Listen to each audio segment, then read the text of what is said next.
Shalom, shalom, shalom, Israel. This is Captain Paul Israel from Kingdom Builders of Israel, LLC. And today's class topic is going to be on the prophets of the Bible are black men. Okay, Israel, today's class topic is going to be on the prophets of the Bible are black men. Okay, Israel, so this is going to be a good class topic to discuss due to the fact that many of our people are still today convinced that this Bible is a white man's book, okay? And it's based upon the imagery that the so-called white man has been teaching throughout the four corners of the earth. So this lesson is to basically debunk the white Christian philosophy, okay? We have to get this understanding of Bible truth that the prophets of the Bible are black men, okay? Or you want to say so-called black men, but we know what we're talking about, okay? We know the Bible scriptures and different Bible precepts do not describe the prophets of the Most High as being Caucasian, okay, or so-called European men, okay? So we're going to get this understanding. So get out your pen and your pad and start taking these notes, okay? So again, Israel, this class lesson is going to be deep. And once you get this understanding, you're going to realize Bible truth, okay? You're now going to see this Bible in a different view, okay? And also, just to make it known, King James was a so-called black man, okay? Let's get that crystal clear, okay? We're going to do videos on history lessons on King James, okay? Contrary to what they teach in these European philosophy schools, okay, that they send our students or send our sons and daughters to go and learn from the so-called white man philosophy. That's the starting point of the brainwashing mechanism. So this lesson is to get you out of the matrix situation of falsified information and to get you on the right track to see this Bible in truth.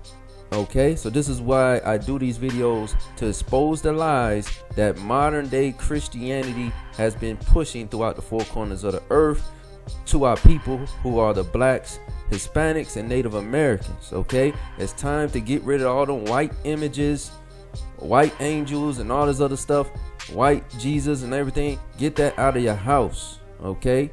Get that out of your mind, okay? It's time to come to this truth. We're going to let the Bible be true, right? And every man a liar. Okay?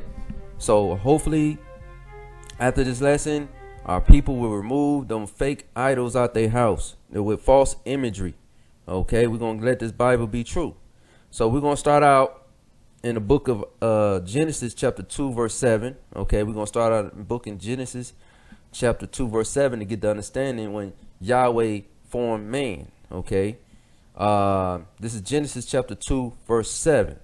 It says, and Yahweh Elohim formed man of the dust of the ground and breathed into his nostrils the breath of life, and man became a living soul. So of course the breath of life is of course Yahweh's law, statutes, and commandments. Okay, when we read other precepts, okay, to get that understanding what the breath of life was. Okay, because Yahweh's laws bring life, brings understanding on what to do and what not to do. But the key point I wanted to get out was, and it says, and Yahweh Elohim formed man of the dust of the ground, point blank, period. So the dust of the ground is the color of brown. Okay, the deeper you dig, the darker the soil gets. Okay, different variations of brown. Okay, so Yahweh is giving the understanding what man makeup is. Okay, so just like you see a dead body over a process of time, the body decays into a dirt-like substance, but the bones still remain. Okay, so all I'm just trying to say is this Bible is true. It gives you the understanding about life with just this one verse right here. You know what I mean? So this is how man is formed, from the dust of the ground. So you didn't see where it said white sand or anything like that, or a different variation. It said the dust of the ground. Okay, and we know you need that dark soil to get your plants in the proper nourishment for things to grow properly. Okay, so now that we got that understanding, so of course Adam, right? Adam was a so-called black man. Okay, that's just straight fact, straight to the point. We just got the understanding that Yahweh formed man of the dust of the ground. Okay, now that we got the understanding, now we're gonna go to Exodus. Okay, we're gonna get understanding of the basis upon the understanding that we have. We're gonna get the understanding of Moses' lineage, because you have movies saying that Moses was a so-called white man. Okay, so we know that's not true based upon the Bible. So we're gonna give a little bit of history of Moses. Okay, so stay tuned, Israel, for this lesson. Okay, because I know it's deep. We're gonna get into it. This is a straight cut to the Christianity faith. Okay, we're gonna let this Bible be true. This is the history of course, getting into Moses. Okay, but we gotta understand that Levi is the forefather of Moses, because Moses was a Levite. Okay, and we understand that the Levites had to stay within their lineage. Okay, so let's go to let's go down. So we're gonna start out Exodus chapter 2 verse 1. It says, "And there went a man of the house of Levi, and took to wife a daughter of Levi." You see this, Israel? "And there went a man of the house of Levi, and took to wife a daughter of Levi." Okay, let's go to the next verse. Exodus chapter 2 verse 2. "And the woman conceived and bare a son. And when she saw him, he was a goodly child. She hid him 3 months." So this going into the story of what? Okay, Moses. Okay, let me read, start back up again. Exodus chapter 2 verse 1. "And there went a man of house Levi." It said man of the house of Levi, because Levi is one of the 12 tribes of Israel. Okay, and there was a man of the house of Levi. So this is going into Moses' father. Okay, "and took to wife a daughter of Levi."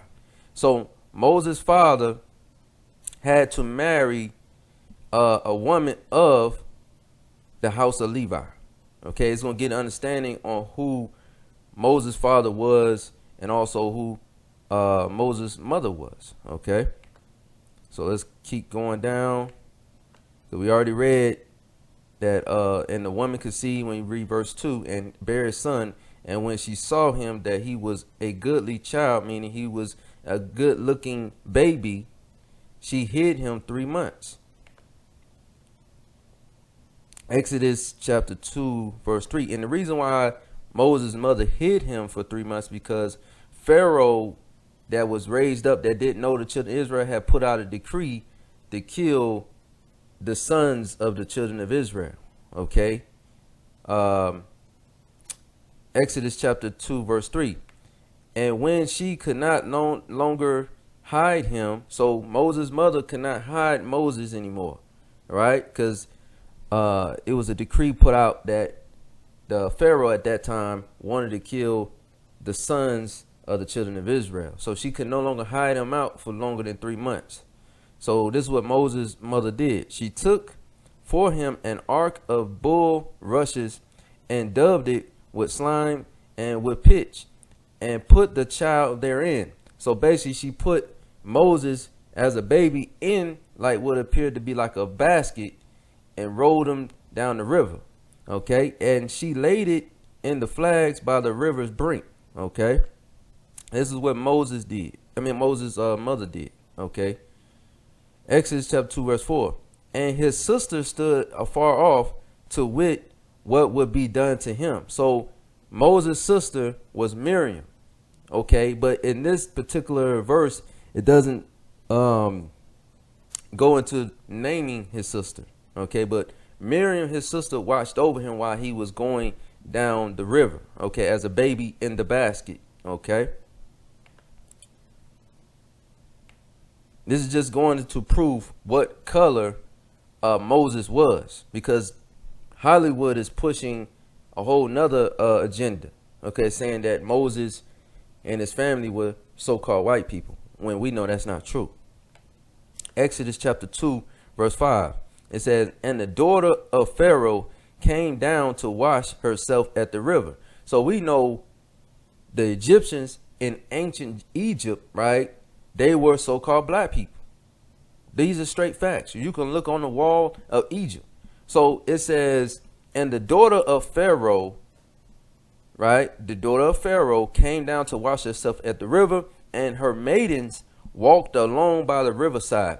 And when she saw the ark among the flags, she sent her maid to fetch it. So now Pharaoh's daughter is seeing a basket being pushed over down the river. And she's saying, hey, let me get my maidens, let me get my servants to go get the basket that's rolling down this river. Okay, we're going to go to the next verse. It says, Exodus chapter 2 verse 6.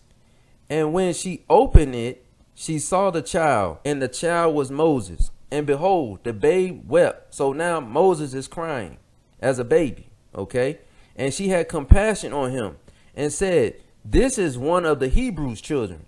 So she knew, based upon looking at this baby, right? Because the Egyptians had a different appearance than the Hebrews. Okay, but same coloration situation, meaning they still look similar to each other. Okay, so if the Egyptians are so-called black people, you know the Hebrews are so-called black people. Okay, let's go to the next one. Exodus chapter 2 verse 7. Then said his sister to Pharaoh's daughter. Then said his sister to Pharaoh's daughter. Whose sister? Moses' sister, Miriam. Okay. Then said Miriam, we're going to place sister with just Miriam, to Pharaoh's daughter. So now Moses' sister Miriam is talking to the Pharaoh's daughter now. Shall I go and call to thee a nurse of the Hebrew women, that she may nurse the child for thee? So now she's saying, hey, can I go to the Hebrew women to find a nurse, or to find a woman to nourish this baby? Okay, because back in the day, okay, they had women to nourish the children, okay, as servants, basically. Let's go to Exodus chapter 2 verse 8. Exodus chapter 2 verse 8. And Pharaoh's daughter said to her, go. And the maid went and called the child's mother. So again, Miriam, okay, went to go give her brother back to the mother. Okay. Let's go to the next one. Exodus chapter 2 verse 9. And Pharaoh's daughter said unto her, you see this? Take this child away. So, and Pharaoh's daughter said unto her, talking about Miriam, take this child away and nurse it for me, and I will give thee thy wages. And the woman took the child and nursed it, because she took Moses back to his mother. Okay, Miriam did. Okay, because Miriam was the sister. Okay. Okay, Exodus chapter 2 verse 10. And the child grew, and she brought him unto Pharaoh's daughter. So Miriam brought Moses back to Pharaoh's daughter, who was Egyptian. And he became her son. So now Moses basically is adopted by Pharaoh's daughter. Okay, so if Moses was a so-called white man, why would a so-called black woman who's an Egyptian adopt a white baby that just basically don't look nothing like her? It wouldn't even make any sense. You know what I'm saying? Hollywood is making stuff up, and our people are constantly deceived. And it says, Exodus chapter 2 verse 10, and the child grew, and she brought him unto Pharaoh's daughter, and he became her son, and she called his name Moses, and she said, because I drew him out of the water. So his name became Moses because the Pharaoh's daughter pulled him out of the water, which he was riding through in that little basket down the river. Okay, so again, Pharaoh's daughter basically is gonna adopt a child that looks like her. Okay, as far as color wise. Okay, so this particular child can be identified as her child, even though she did not birth this baby. Okay, so this is just another cut to the Christianity faith again when you watch them fake Moses movies. Okay, let's go down. Okay, I'm gonna go down to the next one where I want to pinpoint. We're gonna scroll down. Go down.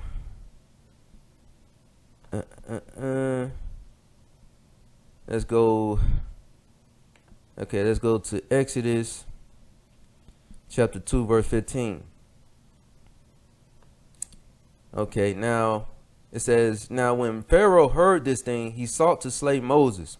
But Moses fled from the face of Pharaoh and dwelt in the land of Midian, and he sat down by a well. Because Moses, of course, when you read verses up, had murdered an Egyptian man, okay, to save a Hebrew man, okay, that was getting beaten.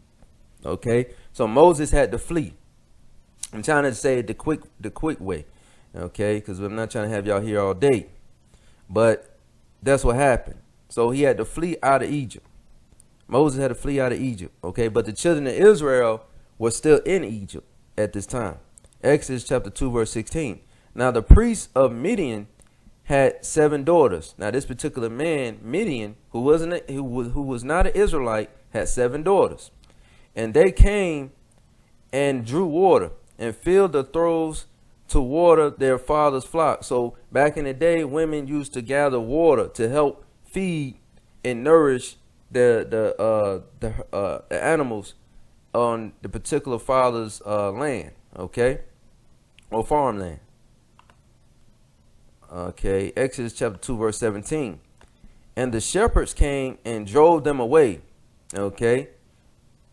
Let me say this again. Exodus chapter 2 verse 17. It says, and the shepherds came and drove them away. But Moses stood up and helped them and watered their flock. So again, Moses assisted with helping these women get water so they can water their flock. Okay. So, because you had these men come about to try to drive these particular women away from getting the water that they needed to feed the flock of their father. Okay, Exodus chapter 2 verse 18.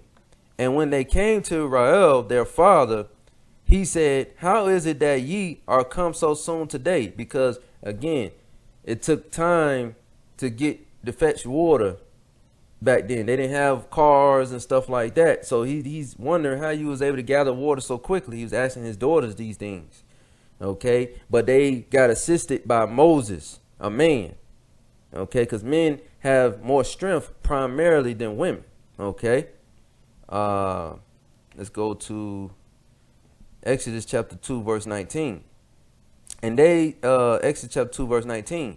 And they said, an Egyptian delivered us out of the hand of the shepherds, and also drew water enough for us, and watered the flock.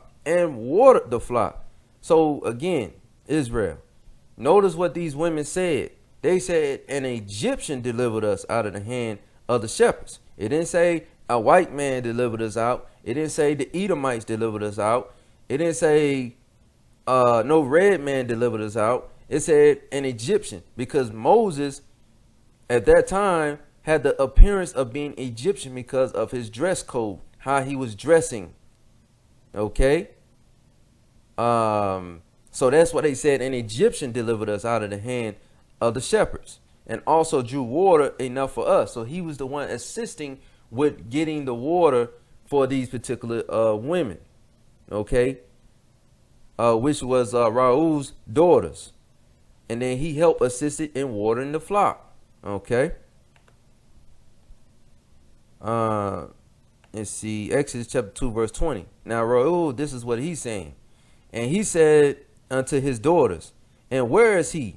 Why is it that ye have left the man? Call him that he may eat bread. So now this father is saying, hey, this man assisted my daughters in getting the water and also saving their life from these shepherds that may have tried to do something to my daughters. He's like, hey, Moses, where's this guy at? You know, not saying he knew his name, but he's saying, hey, where's this man at? Okay, but he's referring to Moses. Okay. Let's go to Exodus chapter 2, verse 21. And it says, and Moses was content to dwell with the man, and he gave Moses Zipporah his daughter. So again, you have Moses marrying this man's daughter, okay, named Zipporah. And Zipporah was not an Israelite. Zipporah was an Ethiopian woman, okay, when we read and get her history, okay. But Zipporah was a so-called black woman, okay. Let's go to Exodus chapter 2, verse 22. And she bare him a son, and he called his name Jeshurun, for he said, I have been a stranger in a strange land. Okay. So again, he named his son Jeshurun. Okay. But as you can see, when we go over, you know, Moses dwelt with this man, and he married Zipporah, okay, which was Raul's daughter. Okay, so what I'm giving our people to understand is these particular daughters of Raul referred to Moses as being Egyptian because they identify him as being a so-called black man. Point blank, period.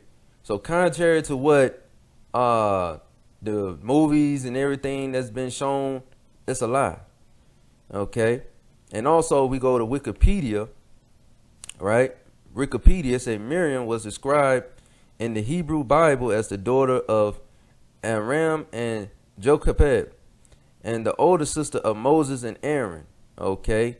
And then also when you go to the biblical narrative, it said Miriam was the daughter of Aaron and Jochebed. She was the sister of Aaron and Moses, the leader of the Israelites in ancient Egypt. It says the narrative of Moses' infancy in the Torah describes an unnamed sister of Moses observing him being placed in the Nile. Okay, that's what we just read earlier. She is traditionally identified as Miriam. See that? Traditionally identified as Miriam. So the scholars know that when it didn't mention Miriam's name in Exodus chapter 2, but eventually we find out that that was Miriam. Okay, the scholars know that. So I just had to bring that out to prove that it was Miriam that was observing him being placed down the river. Okay. Now we got that understanding about Moses being a so-called black man. Okay, there's no getting around that. Okay. Exodus chapter 6, verse 16. But before that, that's another cut to the Christianity white philosophy faith. Okay, so now we're going to go to the book of Exodus chapter 6, verse 16. Okay, now we're going to get, of course, the lineage of Levi, because Moses' lineage goes back to Levi. Okay, Exodus chapter 6, verse 16. And we know Levi was one of the tribes, one of the 12 tribes of Israel. Okay, he was one of the fathers, or one of the sons, okay, of Jacob. Okay, but he was one of the fathers that you have, like Judah, Benjamin, Levi, so forth. But Levi is the grandfather of Moses, okay? Or the great grandfather of Moses. Okay. Exodus chapter 6, verse 16. And these are the names of the sons of Levi, according to their generation: Jeshurun and Kohath and Merari.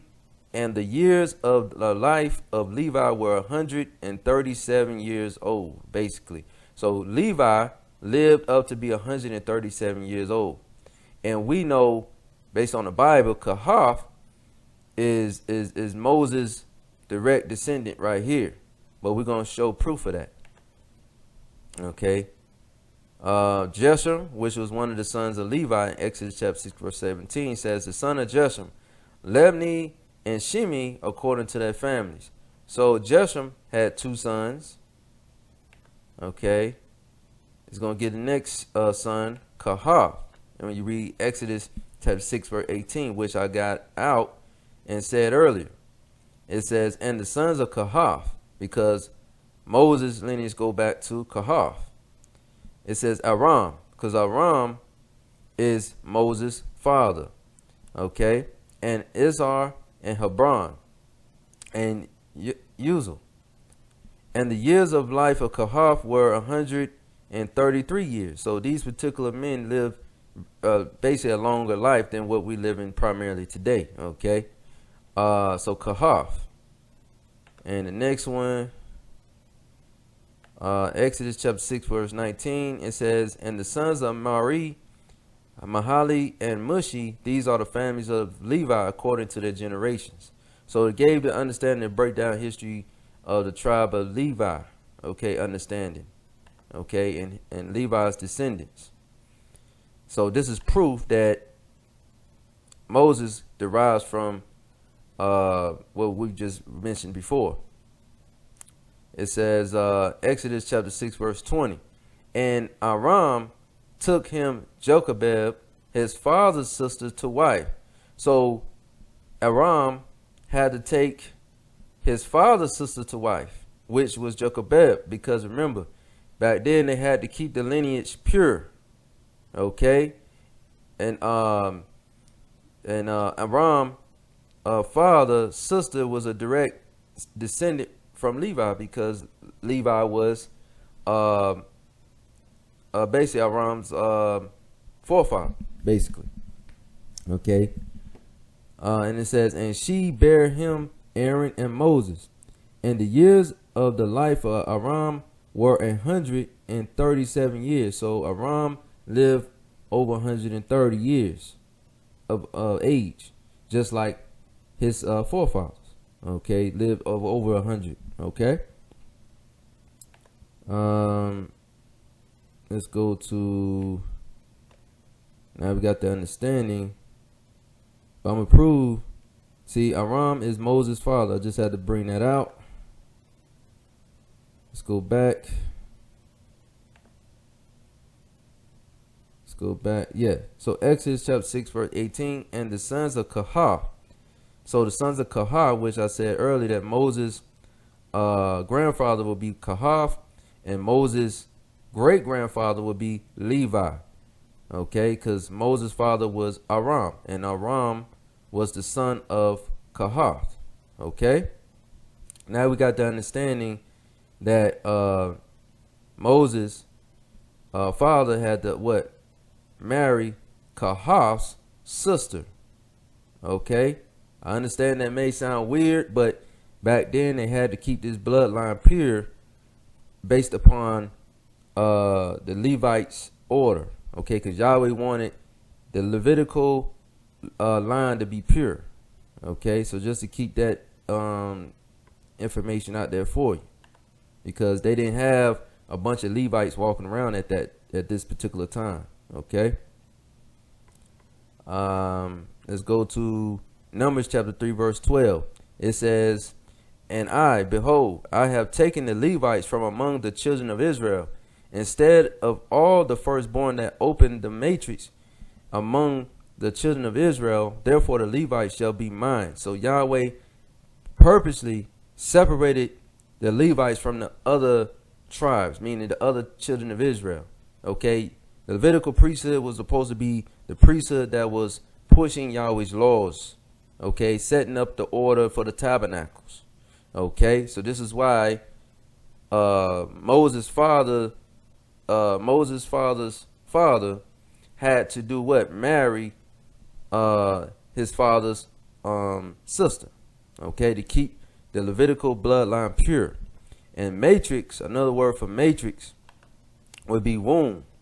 It's a King James Version dictionary definition. Matrix. It says the womb.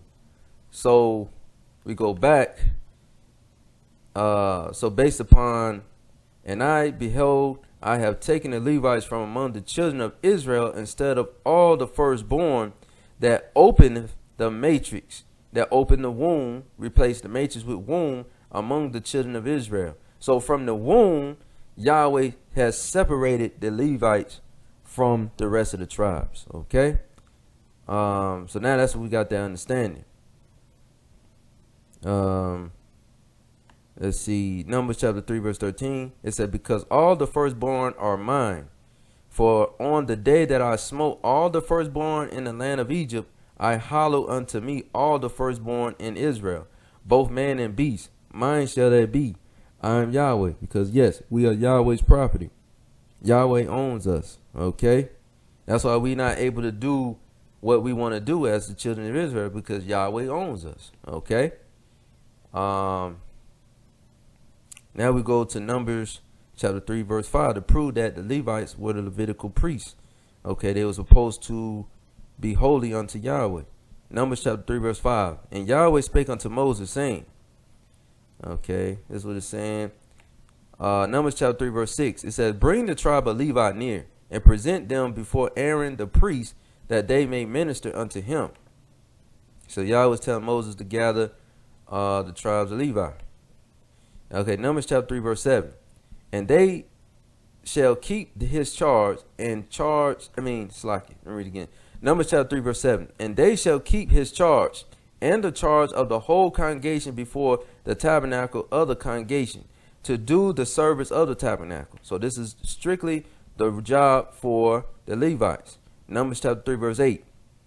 And they shall keep all the instruments of the tabernacle.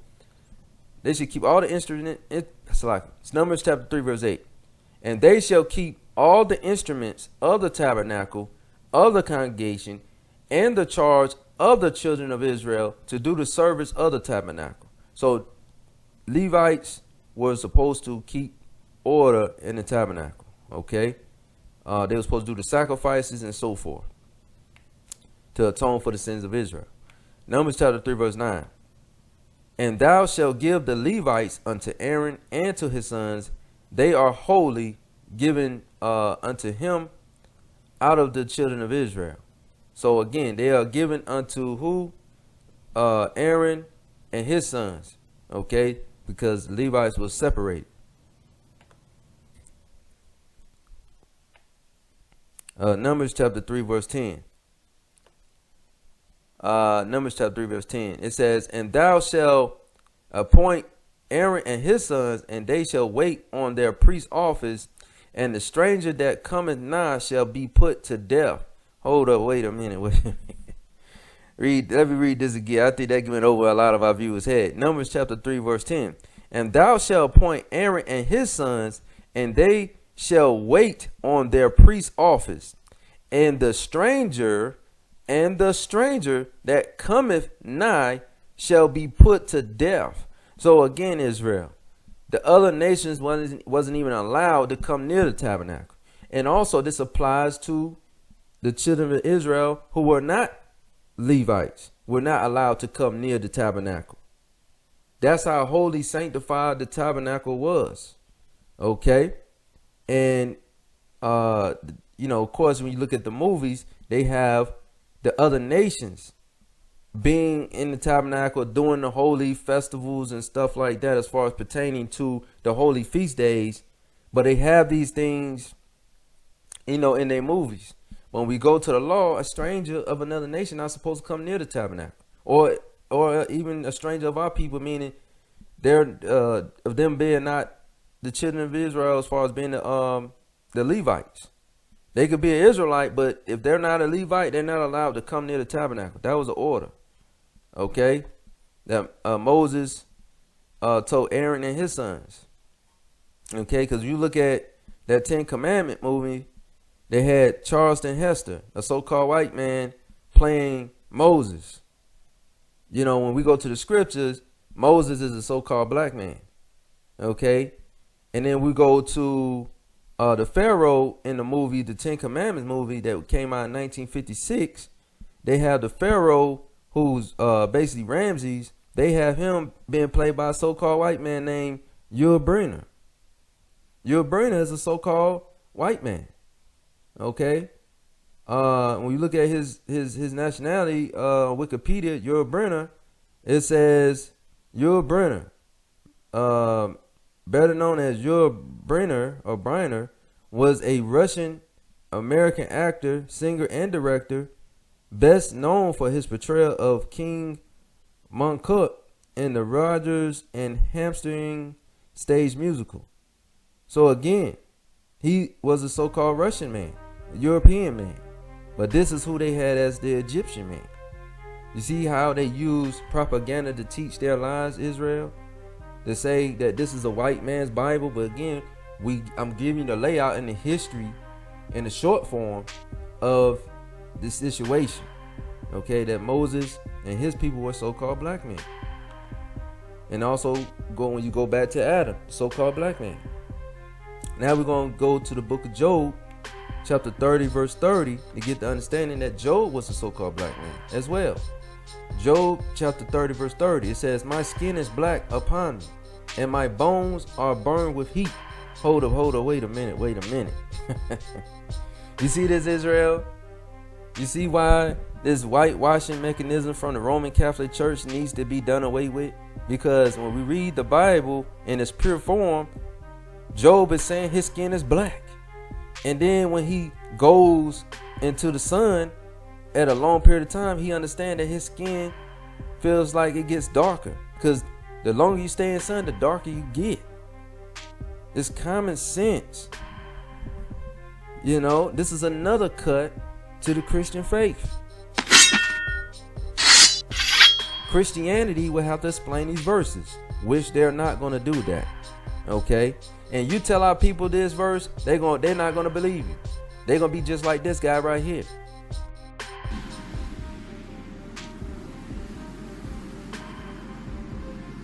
No. No.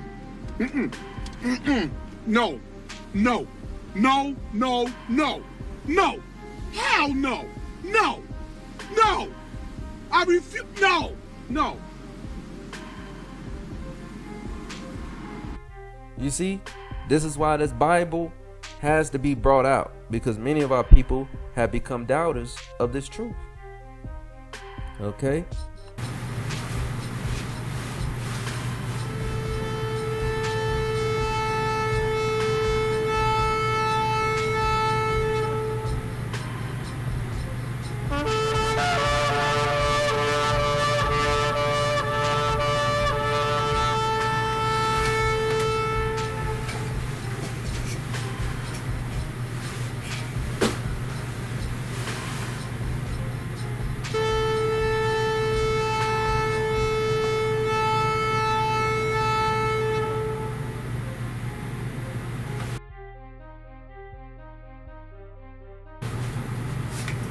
Shalom, Israel. This is Captain Paul Israel from Kingdom Builders of Israel LLC, and this is the new moon feast day of the Most High Yah that we do at the beginning of each month.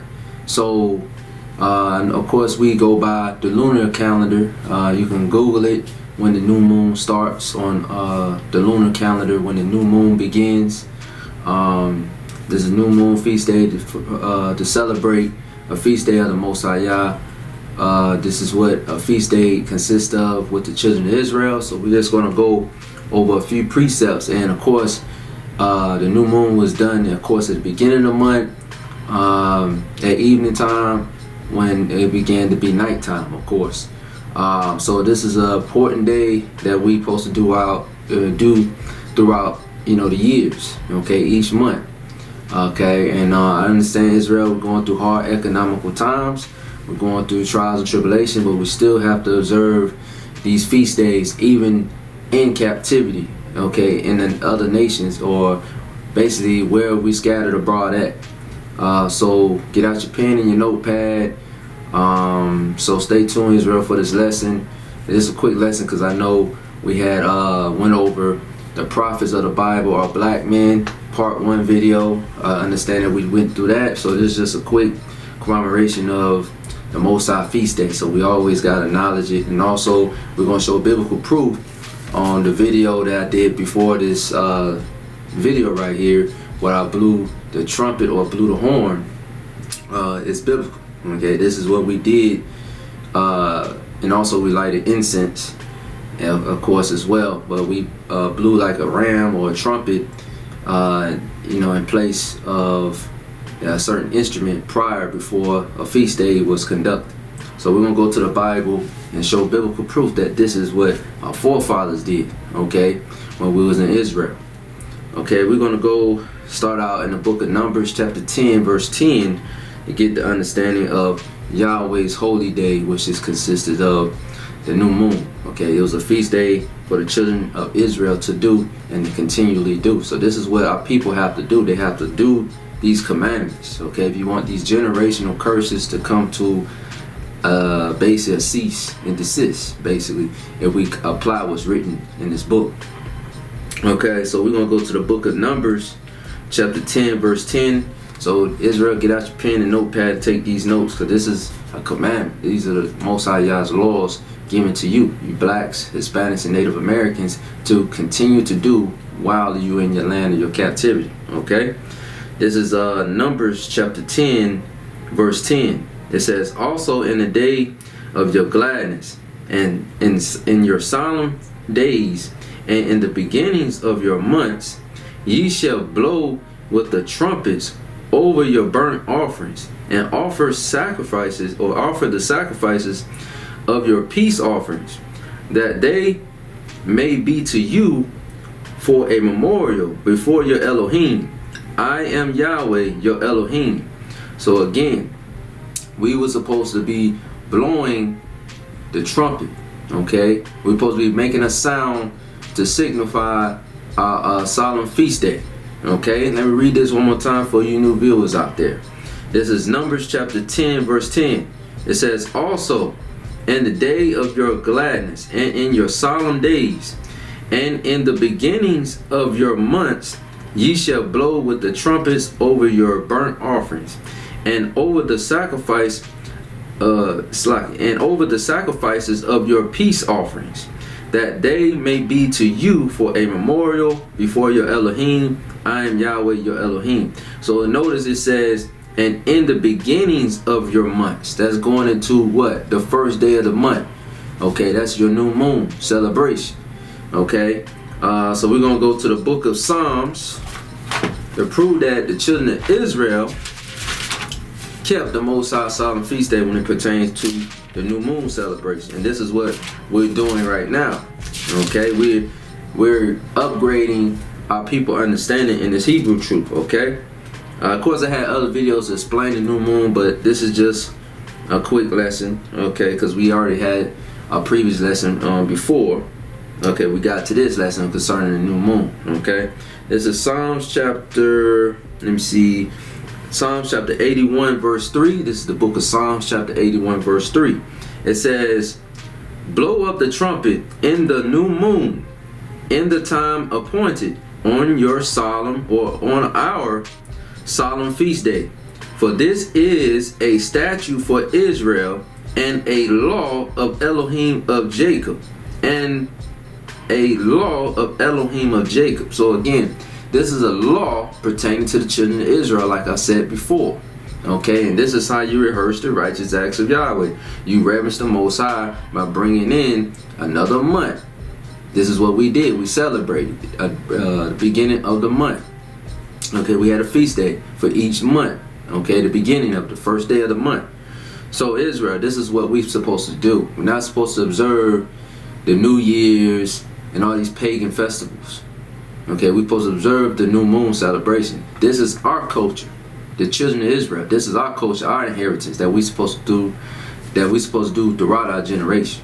Okay, so now we're gonna go to the book of Isaiah, chapter 66, because in general, society has prone us to be more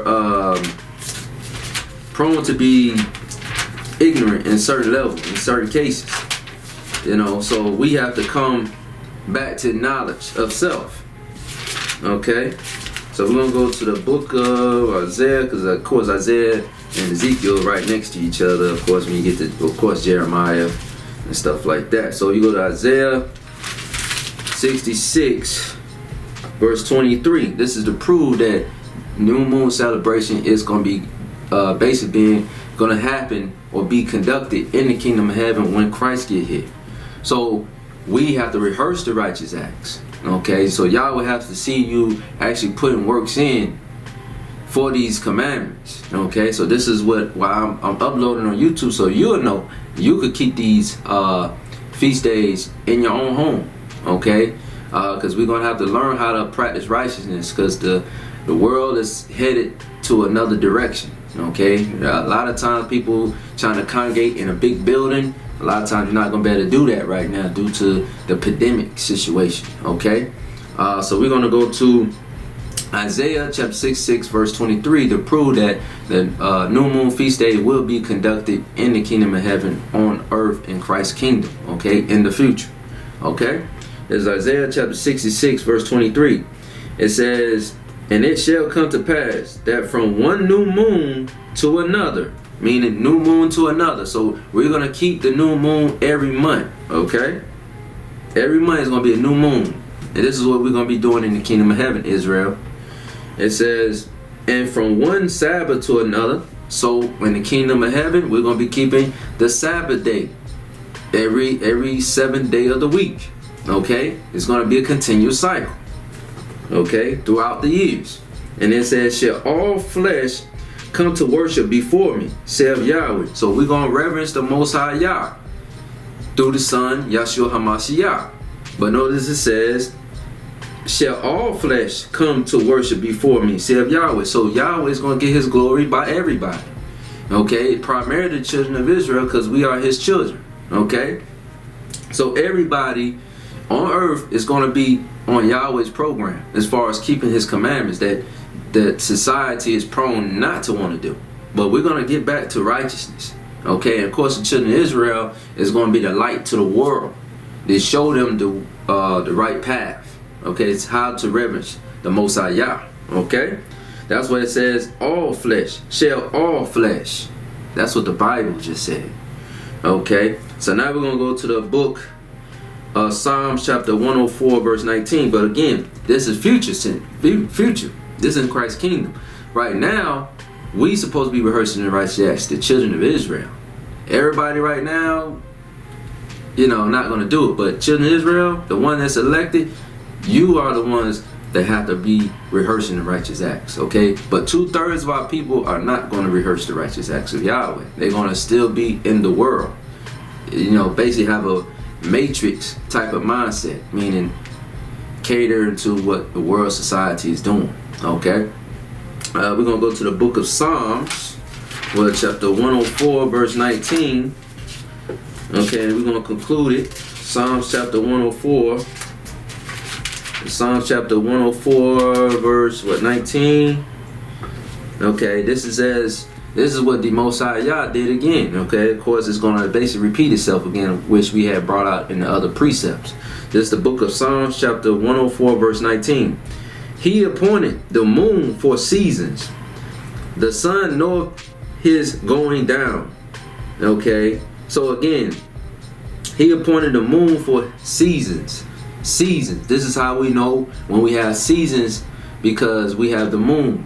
Okay, the moon is the starting point of that particular month.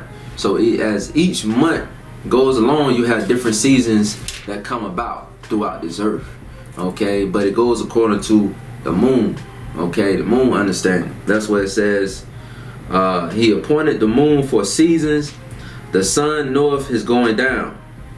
Okay, and then also to verse 20 it says, thou makest darkness, and it is night, wherein all the beasts of the forest do creep forth. So again, it's just a cycle. When the moon come out, that's when you know it's darkness. Okay, but again, it gives you the understanding of quote unquote the new moon. When the new moon starts, it's darkness. You don't see no moon. Okay, because it's not visible. That's letting you know that's the new moon when you don't see no moon. That's why it says, thou makest darkness. Thou makest darkness, because you're not going to see no moon. And it is night. Okay? That's just common sense, people. Or you can apply, thou makest darkness in general, and it is night. But normally, new moon is when you don't see no moon visible. Then you get to the full moon that lets you know you are in the middle of the month. So if things go to a decreasing to an increase and then back to a decreasing, to let you know when the middle of the month is, or when the end of the month is, or the beginning of the month is dictate based upon the moon. But other than that, Israel, we're just going to celebrate the Most High's feast day by doing this feast day. And hopefully you enjoyed the lesson that we brought out before we got to this little quick lesson. But I just had to do what I had to do as far as paying homage to the Most High Yah. This is a statute that we're supposed to do by reverencing the Most High Yah's laws pertaining to the new moon. Okay, Israel. So other than that, Israel, stay tuned for part 2 of the prophets of the Bible are black men, part 2. So pay attention to that. That video will be uploaded soon on Kingdom Builders of Israel LLC YouTube page. So Israel, subscribe to this YouTube page. Learn, share these videos, share this knowledge to your people, man. Wake up as many people as you can, okay? Because we are approaching trying times, okay, Israel? Hopefully you enjoyed this quick lesson, and also the other lesson on part 1 on the prophets of the Bible are black men. So stay tuned for the other parts of the video, okay, Israel? Other than that, Israel, all praise to the Most High through His Son Yeshua HaMashiach, the Black Messiah. And other than that, we got the kingdom next. You know, of course, the children of Israel, we're gonna rise to the occasion to be righteous people, the ones that's elected to be. So other than that, Israel, keep your faith, be strong in these trying times. And other than that, we're gonna get to the mountaintop. That's what they say, right? We're gonna go back home to Jerusalem. Okay? Other than that, Israel, stay tuned for more videos. Shalom.